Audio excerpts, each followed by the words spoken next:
যদি top secret underground ফ্যাসিলিটির কথা বলা হয় তবে খুব কমই Mount Weather Emergency Operations centre ঘিরে থাকা রহস্যের সাথে তুলনায় যেতে পারবে। ওয়াশিংটন ডিসি থেকে প্রায় 46 কিলোমিটার দূরে অবস্থিত এই মিলিটারি বেসে জীবন ধারণের জন্য এবং দীর্ঘ সময় ধরে টিকে থাকার জন্য যেসব সরঞ্জামাদি দরকার তার সবই মজুদ আছে বলে ধারণা করা হয়। যারা এই ফ্যাসিলিটির ভেতরে কাজ করে হাই র্যাঙ্কিং অফিসিয়াল, যারা কোনো জাতীয় দুর্যোগের সময় সেখানে যাবার উপযুক্ত এবং যারা ফ্যাসিলিটিটা তৈরি করেছে একমাত্র তারাই জানে যে এর অভ্যন্তরটা আসলে কি রকম, সেখানকার কমোড কি হাই নাকি লো, কফি কি সবসময় ব্ল্যাকই খেতে হয় নাকি হোয়াইটনারও মেশানো যায়, এই সব আর কি। Mount Weather Emergency Operations Center স্নায়ুযুদ্ধের সময় 1950 সালে তৈরি করা হয়।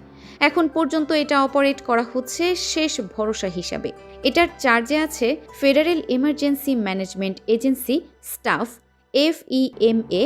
ইতিমধ্যে যখন প্রয়োজন হয় বেশিরভাগ US টেলিকমিউনিকেশন ট্রাফিক এই ফ্যাসিলিটি থেকে নিয়ন্ত্রণ করা হয় যাতে এমার্জেন্সির সময় ভালোভাবে অপারেট করা যায়। এখানে একটি বিশাল ভূগর্ভস্থ কমপ্লেক্স এরিয়া বি রয়েছে যা পারমাণবিক আক্রমণ সহ্য করতে সক্ষম। এখানে নিজস্ব ফায়ার স্টেশন, জরুরি চিকিৎসা ইউনিট এবং কর্মীদের জন্য বাসস্থান রয়েছে। 1900 দশকের শুরুর দিকে এটি একটি আবহাওয়া কেন্দ্র ছিল, পরে এটি জরুরি আশ্রয় কেন্দ্রে রূপান্তরিত হয়। এই কেন্দ্রটি 9/11 আক্রমণের সময় সহ বিভিন্ন বড় বিপর্যয়ের সময় ব্যবহৃত হয়েছিল।